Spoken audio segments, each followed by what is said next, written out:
The British Museum in London is filled with many remarkable antiquities from ancient Egypt.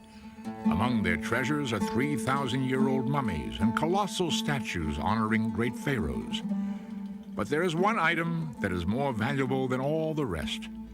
At the entrance to their Egyptian collection is a large stone tablet, one that could be overlooked if not for its conspicuous and prominent position.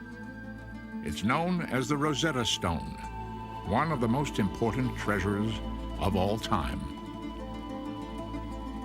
What is the Rosetta Stone, and how did this seemingly insignificant rock forever change our belief in mankind's past? For 2,000 years, the history of ancient Egypt was buried in the sands of time. Travelers and scholars were aware of the existence of these mysterious people, but nothing was known about them. What kind of men built these gigantic pyramids the size of mountains? To what gods did they dedicate their enormous temples the size of cities? And why did they preserve their dead, burying with them treasures beyond belief? Visitors to this ancient world find strange picture writing everywhere. First called hieroglyphs by the Greeks, this mystical language fills the temples, monuments, and tombs. Walls abound with bizarre pictures of animals, human heads, and unknown shapes. Many surround paintings of Egyptians giving offerings to animal-headed gods. Even their dead were buried with this sacred script on their wrappings and coffins. What do these strange carvings say? Did the Egyptians possess black magic medicine and powerful weapons? Would they provide us with answers to the Bible's mysteries? What was needed was a clue, a key to unlock the mystery. Like the rediscovery of ancient Egypt, the finding of an unusual and puzzling tablet would be only the beginning. By the time of Christ, the ancient Egyptians were already legends of a distant past. Greek and Roman historians could only guess at what knowledge this once powerful civilization possessed. As the centuries passed and Europe had its Renaissance, ancient Egypt remained silent, waiting for its own rebirth. It took one of the most powerful men of all time to awaken Egypt from its sleep, a man whose leadership in battle was matched only by his passion for history. During the late 1700s, the French and British were fighting a war for world domination. In 1798, General Napoleon Bonaparte proposed leading the French army on a military invasion of Egypt. If the French could command this crossroads between Europe and Asia, they would control trade and become the most powerful country in the world. By this time, the 29-year-old Napoleon had become a legend in the French army. His victories over Austrian forces in Italy established France and himself as new powers to be reckoned with. Napoleon's sense of history and destiny led him to view Egypt as his next prize. On July 1st, 1798, Napoleon's army sailed into Egypt's port city of Alexandria. In addition to 38,000 soldiers, 167 of France's top scientists and scholars were on board. Rarely have military expeditions had academic interests as well. What was Napoleon's plan? Why was he fascinated with ancient Egypt? Like Alexander the Great, did Napoleon believe his destiny was to annex Egypt on his way towards conquering the world? The egocentric Napoleon viewed Egypt as more than just a cornerstone in his empire. He knew of its legends, its power, and its history. This was the land of the pharaohs. These kings were considered gods by their subjects. They ruled over the world's greatest civilization for 2,000 years. Napoleon was determined to learn their secrets. Like Julius Caesar, Napoleon believed he could win the hearts and minds of the Egyptians. Did he believe he was to be their next pharaoh? As a member of the French Institute of Egyptology, Napoleon personally selected the academics who formed his expeditionary force. While the French army swept up the Nile, crushing all opposition, the scholars immediately began their work setting up an institute in Cairo. This became the headquarters for Napoleon's academic expedition. They scattered across Egypt, exploring tombs, climbing monuments, studying, sketching, and painting everything in sight. The wealth of information was unbelievable. Napoleon demanded to be constantly informed. If any answers to their mysteries were uncovered, he wanted to know immediately.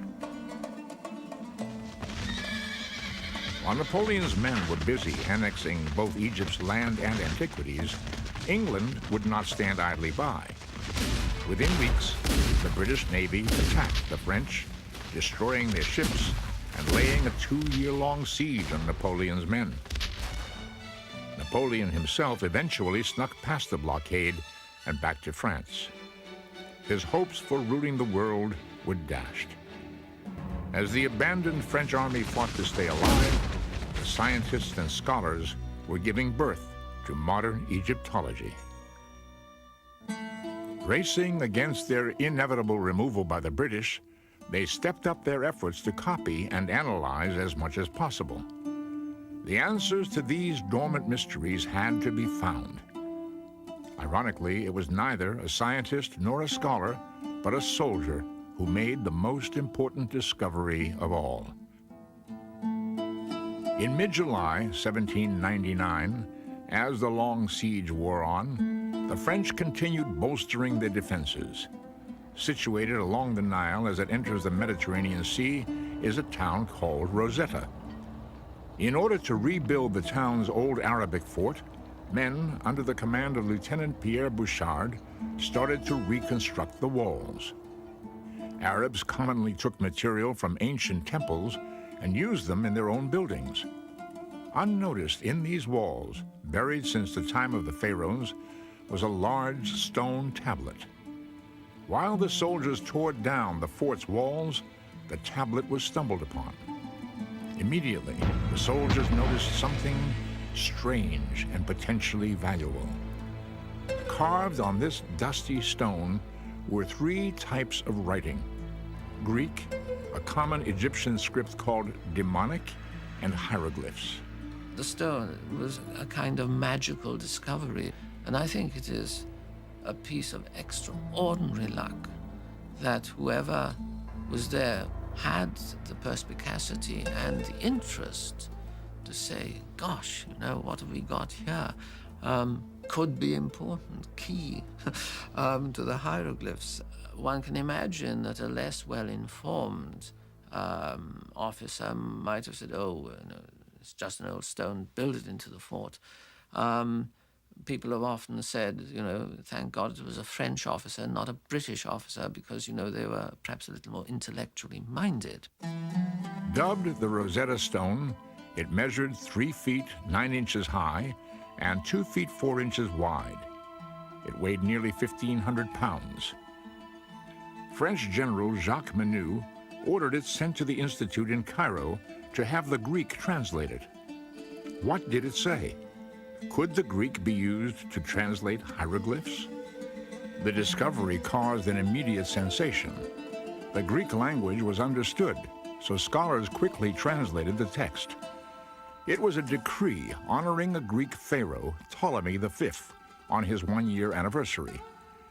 In exchange for services rendered by him benefiting Egypt, plaques were to be placed in temples throughout the land. It was known the Greeks had ruled Egypt from 300 BC until the decades before Christ. How did this tablet survive for over 1,800 years? Did others exist? The actual wording seemed unimportant until the last line was read. This decree shall be inscribed on a stela of hard stone in sacred and native and Greek characters. All 3 scripts said the same thing. The news spread quickly back to Europe. This stone offers great interest for the study of hieroglyphic characters. Perhaps it will even give us the key at last. Courrier de l'Égypte, August 1799. The Rosetta Stone would not stay in French hands long. The British siege was soon to tighten, forcing the French to surrender. How did a French general try to hide the stone and prevent the British from taking possession? During negotiations, English military officers demanded the stone. Did they believe that translated hieroglyphs would reveal military secrets? Would this stone be the voice to end ancient Egypt's long silence?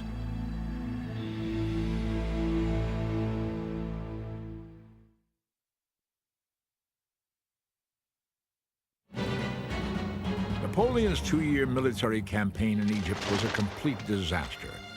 Over 9,000 men were killed, and the French Navy was decimated by the British. Those who remained were now trapped in Egypt, isolated by a British naval siege along the Mediterranean coast. However, both scientifically and culturally, the Egyptian expedition was of great and long-lasting importance. This was the birth of modern archaeology, man's search for his own past.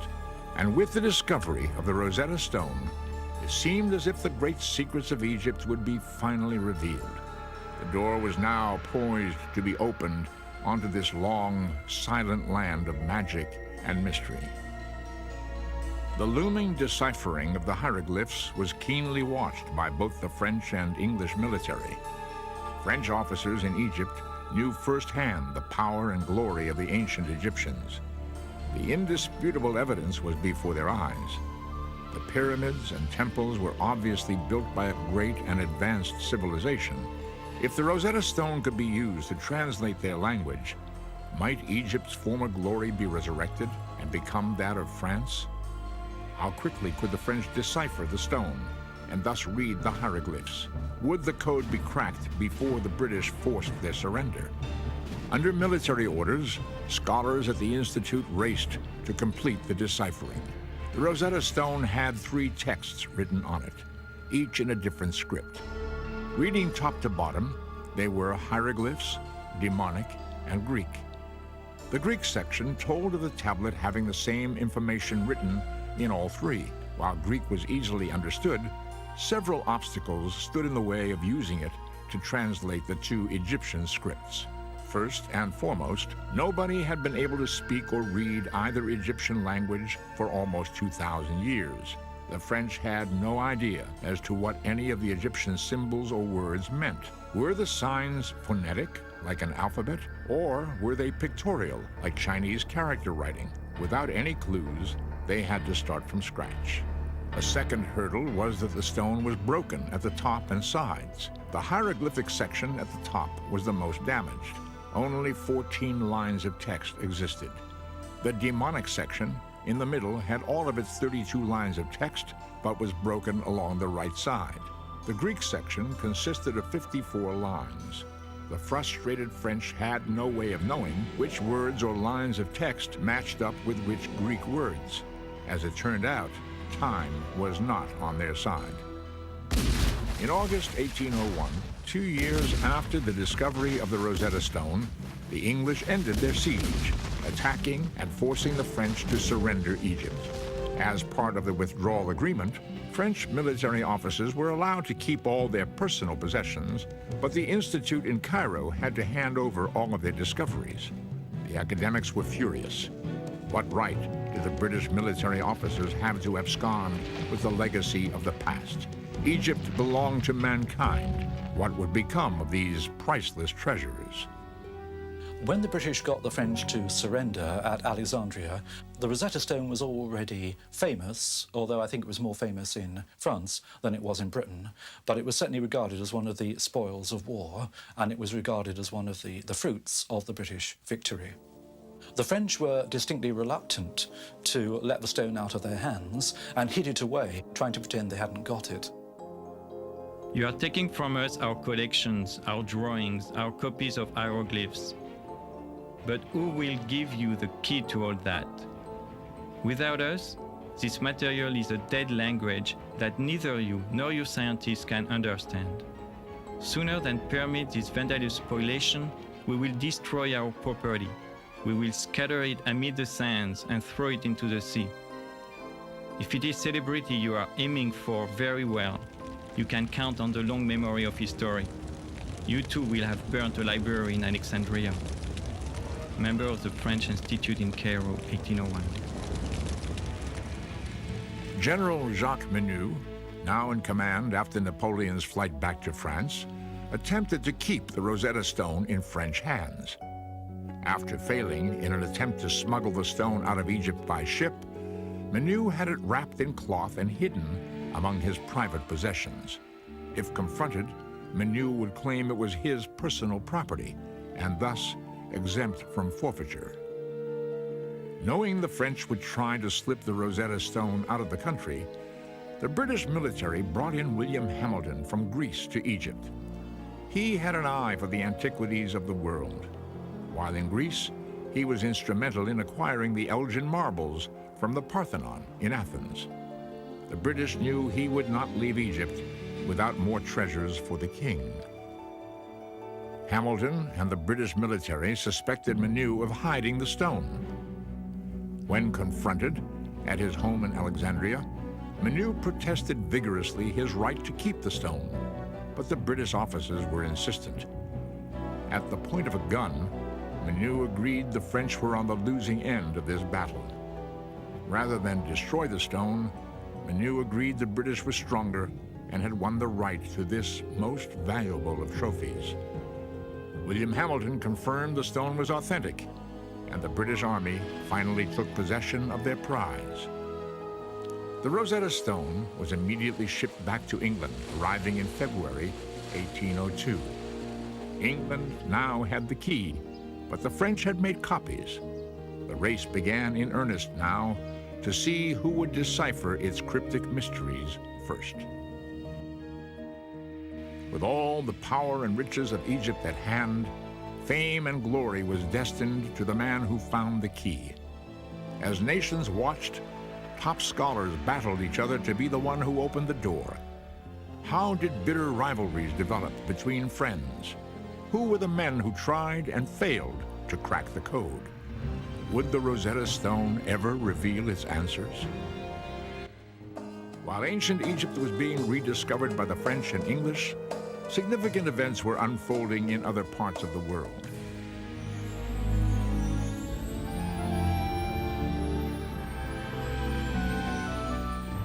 The United States of America doubled its size by signing the Louisiana Purchase in 1803. Captains Lewis and Clark would soon lead a 2-year expedition across this uncharted land.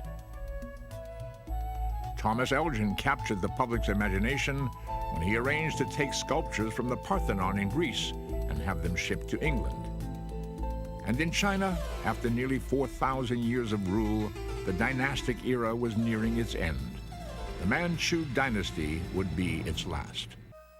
At the beginning of the 1800s, reports from newly explored parts of the world amazed the European and American public. No discovery was too incredible. Anything seemed possible. As news of Egypt's wealth of wonders began to circulate, the fascination for all things Egyptian became insatiable. There was a feeling that the hieroglyphs contained secrets about the gods, the universe, astronomy, that were simply not known to ordinary people. There was curiosity right from the start because the things are so obvious and so pictorial, and above all because they've been associated with the temples, the priesthood. There was a feeling that they had to contain mysteries, that hieroglyphs weren't just ordinary writing, that there you had a civilization that if only you could crack the mystery would tell us things that nobody had ever thought of. And now, with the key to the Egyptian language in hand, all eyes turned towards the decoding of the Rosetta Stone. After arriving in London in 1802, copies of the Rosetta Stone's text began to spread to universities throughout Europe. The deciphering race was beginning to develop into the world's greatest detective mystery. Its answers were destined to change our views on religion, science, and history. How would our beliefs in the Bible be affected? What magical medicines and technologies were going to be discovered? How did such an advanced civilization perish? As language specialists first began to study the relationship between the three scripts, no clear pattern was evident. The broken stone seemed to prevent any ability to match words and sentences. Not one hieroglyphic word or phrase could be positively identified. How was this seemingly impossible task going to be accomplished? What should their first steps be? Desperate for any clues, scholars dug into the past for help. The earliest account of the Egyptian language is a Greek book written by Horapollo. Said to be an Egyptian priest, he wrote extensively on the usage and meaning of the hieroglyphs. His 5th century BC book, Hieroglyphica, became the cornerstone of future beliefs. Horapollo wrote of 189 different hieroglyphic signs. With each one, he detailed their description and mythological meaning. While he discussed specifics on individual signs, Horapollo never combined them to form sentences or paragraphs. While many of his findings were correct, his work also contained errors. Horapollo tells us things that actually are true, but he tells us things for quite the wrong reason. So he says, for example, that in Egyptian hieroglyphs, the word for mother is written with a vulture. That happens to be true. But he then explains that in nature, there are no male vultures. All vultures are female. And there's a great mystery here. Now, later on, as people started to look at the natural world and spotted indeed that there were vultures that were male and female, poor old Horapollo got discredited. So the truth he was telling us got thrown out with the mystical verbiage that he dressed it in. Scholars attempting to decipher the Rosetta Stone also consulted historians' findings from the Middle Ages. As Europe entered its Renaissance, religious influence supported the idea that the hieroglyphs held answers to biblical mysteries. People start to interpret ancient Egypt entirely through the Bible. So they look at the pyramids and say, the pyramids are not just ordinary tombs for ordinary kings. They are the granaries that Joseph, in the Bible, put up to collect the grain during the 7 good years in preparation for the 7 years of famine that were going to follow. So the mystery is kept, but it's always filtered through the idea that it reflects a story in the Bible. Scholars also reviewed the work of German mathematics professor Athanasius Kircher. He became the recognized authority on hieroglyphs during the mid-1600s. Like Horapollo before him, Kircher described each hieroglyph as representing an idea or concept. Unlike Horapollo, Kircher began to combine them into words and phrases. Furthermore, Kircher simply made up imaginary translations. His fanciful readings led even the Pope to believe he could actually read the Egyptian language. Over a century later, at the time of Napoleon's expedition, Kircher's studies were still widely held as true. What the first scholars attempting to decipher the Rosetta Stone found in past fact and fiction was the commonly held belief that hieroglyphs were pictorial, similar to Oriental character writing. Each hieroglyph represented a word or idea. It wasn't until these past theories were abandoned that the Rosetta Stone would finally reveal its clues. In 1802, Sylvestre de Sacy of France and Johann Åkerblad of Sweden were the first to throw out the ideas of the past and try a fresh approach. They looked at Egyptian hieroglyphs and said, other civilizations write in perfectly normal ways. I don't see why the Egyptians have to be different. They looked also at other documents from Egypt, not simply temples and obelisks and hieroglyphs, but things on papyrus, paper documents. And they said rightly, look, the Egyptians had perfectly good ways of writing perfectly ordinary, everyday letters. Maybe all of their writing system is rational after all. De Sacy and Åkerblad followed the premise that the demonic language used a Western system of writing. They took a number of recurring Greek words, including the pronouns he or his, and the word Greek. They then searched the demonic text for words which repeated in roughly the same locations.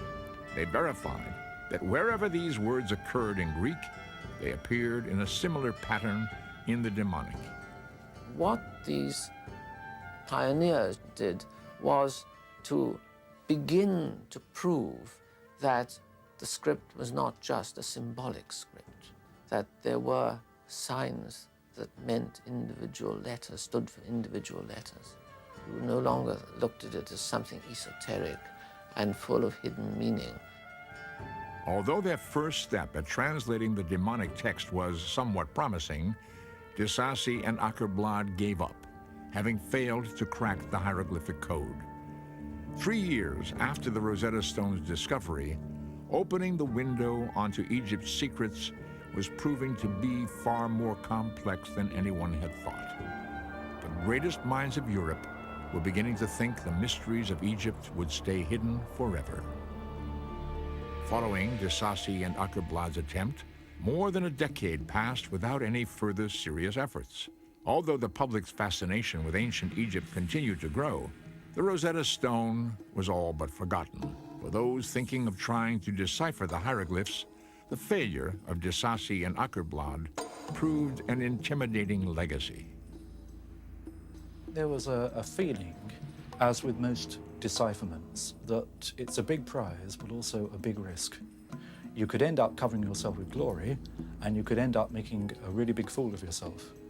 Now, scholars are by temperament rather cautious, and it takes a certain kind of person to say, I don't care if I make a fool of myself, I'm going to have a go at this.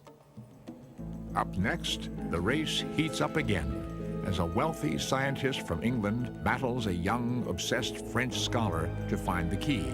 Meet the British genius who decided to spend his summer vacation decoding the Rosetta Stone. How did he become the first to read the hieroglyphs?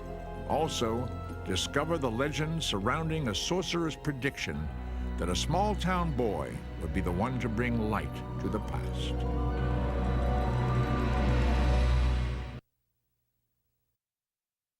Although more tombs and temples filled with hieroglyphs were being discovered, no one seemed capable of reading ancient Egypt's secrets.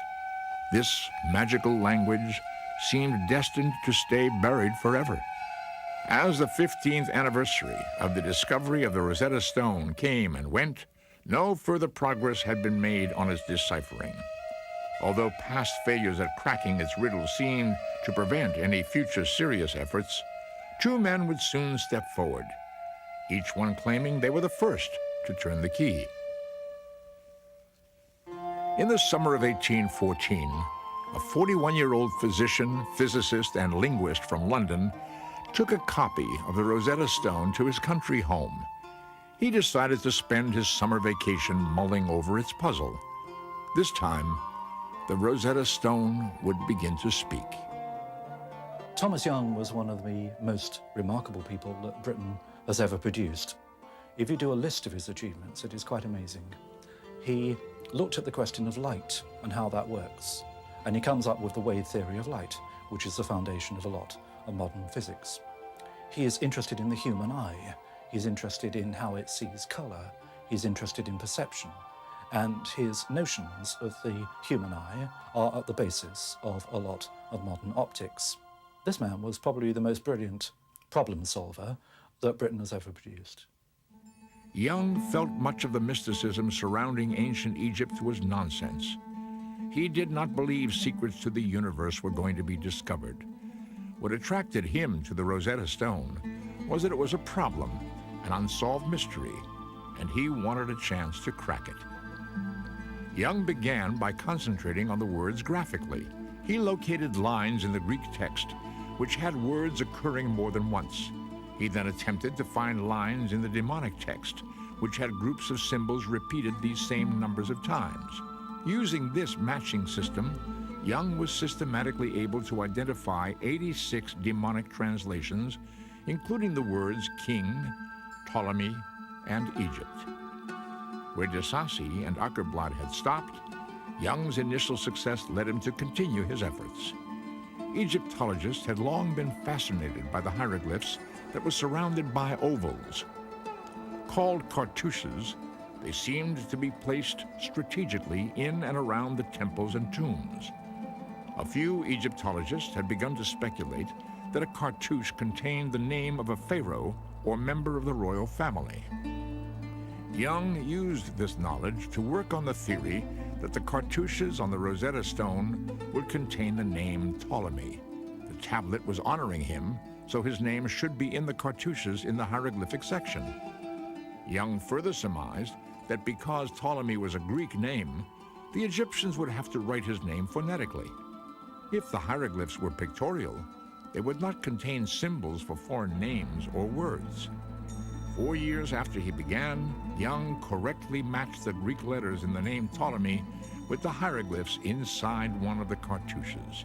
In 1818, he was the first one to cause the stone to speak. The hieroglyphic section had spoken its first word, Ptolemy. While his success was beginning to garner the public's attention, across the English Channel in France, another man had already been obsessed with the deciphering of the Rosetta Stone.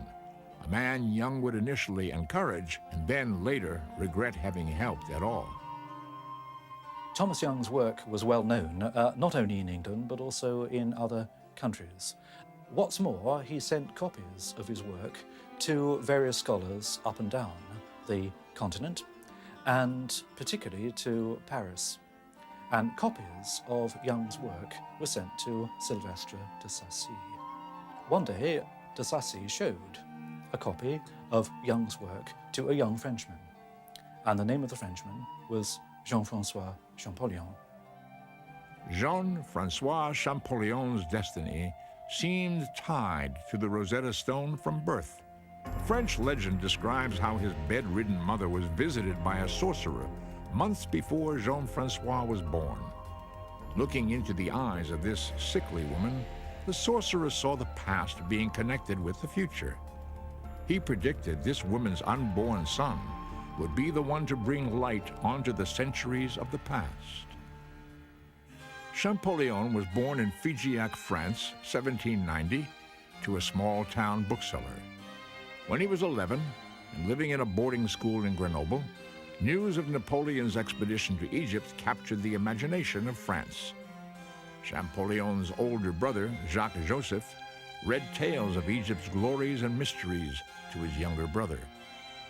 When the younger Champollion received a copy of the Rosetta Stone from a cousin who had traveled to Egypt as part of the expedition, he was hooked.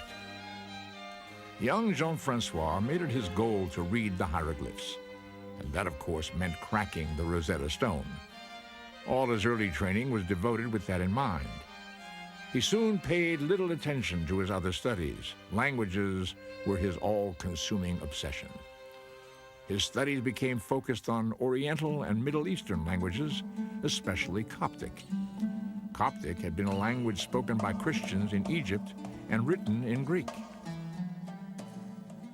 When he was about 14, Champollion was working far too hard, not on his schoolwork, but on Egyptian hieroglyphics. And he had what nowadays I think would be called a minor nervous breakdown. And he was sent off to recover. And he wrote a letter back to his elder brother saying, "It's so boring here, send me a Chinese grammar." That was the kind of obsessive personality that Champollion was. Champollion's early studies focused on the deciphering of the demonic language and its relation to Coptic. He had previously believed that hieroglyphs were symbolic, that they were mysterious and could not be deciphered in an ordinary way. But at about the same time as Young, Champollion began to sense the same links between the Greek names and the hieroglyphic cartouches. When reports of Thomas Young's work reached him, Champollion realized in a flash they were correct. Champollion would take Young's work and propel it forward. After obtaining an inscription of the known cartouche of Cleopatra from the Temple of Philae, Champollion recognized that if Ptolemy and Cleopatra have common letters, their hieroglyphs should have similar signs as well. When Champollion lined up their hieroglyphic names, the signs for P, L, and O lined up. Champollion had proven Young's theory that foreign names were spelled phonetically in the hieroglyphic language. The door was now open, and Champollion was about to walk through. Champollion realised that Young was right, that you could show that hieroglyphs could write the names of the Greek rulers of Egypt. But that was one thing. It may be that that was simply a way used in later times to write foreign names. The question was whether hieroglyphs went back in the same way into earlier periods. Champollion took a look at a copy of an inscription from the great temple of Karnak. This inscription had a king's name repeating itself many times. The king's name was written with 3 signs. At the top was a sun disk. Champollion knew from Coptic that the name of the sun in ancient Egyptian was pronounced Ra. At the bottom was a letter that Thomas Young had identified, the letter S. It was written twice. What he now had was the name of a king that began with Ra and ended with S. The middle sign was a tricky one. It had not been deciphered by Young or anyone else, but Champollion traced that sign in the Rosetta Stone. It occurred several times. Whenever it occurred, the corresponding Greek translated into the idea of birth or being born. Champollion knew the Coptic for to give birth was Miseh. So there he had a king's name, beginning with Ra, the middle is Miseh, and the end is S. And Champollion knew the ancient names of the kings of Egypt, and he knew that there had been a famous king on the throne of Egypt called Ramesses. And suddenly, he realized he was looking at the key to the whole thing. The knowledge of Coptic, the alphabet deciphered by Thomas Young, plus his immense knowledge of ancient Egypt, gave one the decisive breakthrough. And at this point, he comes out with, "Je tiens l'affaire, I've got it." Young's reaction to Champollion's efforts were mixed. He was happy to see someone moving along his work, but he was enraged by Champollion's refusal to give him any credit. Champollion may have had the same ideas, but his work was not published. Young's was. When Champollion finally did publish his results, he became the talk of Paris.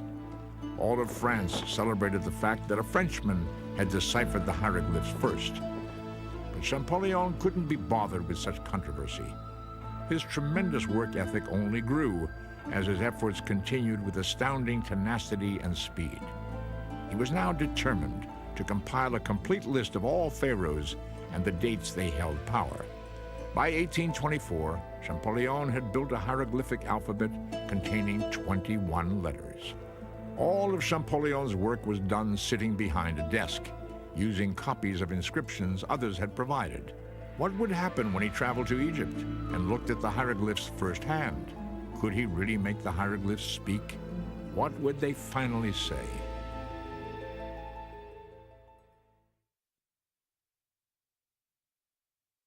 The door was beginning to open into Egypt's past. The Rosetta Stone was finally proving to be the key to unlocking the hieroglyphs. But what did they say? What secrets and mysteries would be revealed? The announcement of Jean-François Champollion's discovery brought him much acclaim in France. The French Academy had previously considered him a crazy obsessive, working away in his room and getting nowhere. But now, suddenly, he was a national hero. The French government asked Champollion to arrange the purchase of British Egyptologist Henry Salt's extensive collection. After its incorporation into the Louvre Museum in 1827, Champollion was appointed the museum's first curator of Egyptian antiquities. However, Champollion had more in his mind than building a museum's inventory. He wanted to travel to Egypt. In 1828, with help from the Museum of Turin in Italy, Champollion organized an expedition to travel up the Nile River. This was the largest scientific effort to Egypt since Napoleon. It was his first exposure, and an absolute stunning exposure to the monuments of Egypt. And of course, he ran around them like a wild thing, identifying cartouches. This was one thing that was obsessing them at the time, trying to establish the dates of monuments and the order of kings, because they had no true framework for Egyptian history that they could base on the evidence from the monuments. Champollionn's trip proved beyond a doubt his methods were accurate. He was able to read the ancient Egyptians' language off the temple walls themselves. His efforts in translating the hieroglyphs are credited with single-handedly creating the science of Egyptology. Egypt was no longer the land of silence. It was now speaking to us from the past. The names of pharaohs such as Ramesses and Tutmosis were legendary, but now their faces could be identified. We now knew when they ruled and in which temples they prayed. Upon returning to Paris, Champollion continued his work. He now had enough material to write the definitive history of Egypt. Unfortunately, he would never get the chance. On March 4th, 1832, Jean-Francois Champollion died. Champollion never had any doubts about his own ability and about his own achievement. And although he died at the age of 42, towards the end of his life, it was realized what he had done. And the French, quite rightly, created a professorship of Egyptology for him, the first anywhere in the world. So he died knowing that his achievement had been recognized. A lot of Champollion's work was left after his death, and the elder brother collected it, published it as a memorial to the genius in the family. Where Champollion had focused on the pharaonic history of Egypt, others began to use his tools to study the demonic and hieroglyphic languages. The amount of written material on walls and on papyrus scrolls was tremendous. As the years went by, the social, political, economic history of the ancient Egyptians began to be understood. But it was the personal written records that surprised most people. We learned that by looking at the ancient Egyptians, we were looking at ourselves. Slowly, it became clear that the Egyptians were like the rest of us. They wrote letters to the bank manager. They wrote letters to the local tax official. They wrote letters to each other about various normal aspects of normal lives. They had literature, just like ours, not very different. The Rosetta Stone brought back to life the history of both ancient Egypt and of mankind itself. Although the Rosetta Stone has been deciphered now for more than 170 years, we're still only scratching the surface of what mysteries are buried. From the spectacular treasures found in the tomb of King Tutankhamun in 1922, to the uncovering of the tomb of the sons of Ramesses the Great in 1995, ancient Egypt is still providing new and amazing discoveries. The Rosetta Stone is a milestone between a period when all we knew about our own origins was in the Bible or in the writings of the Greeks and the Romans. After the Rosetta Stone, we start to look at ancient history speaking for itself. It starts to say, where have we come from? Where have the ideas come from? What are our roots? And the Rosetta Stone is a way of bringing us face to face with our own identity. And now, through the extraordinary efforts of men like Napoleon Bonaparte, Thomas Young, and Jean-Francois Champollion, the riddle of the Rosetta Stone has been solved. The language and mysteries of the ancient Egyptians can now be understood.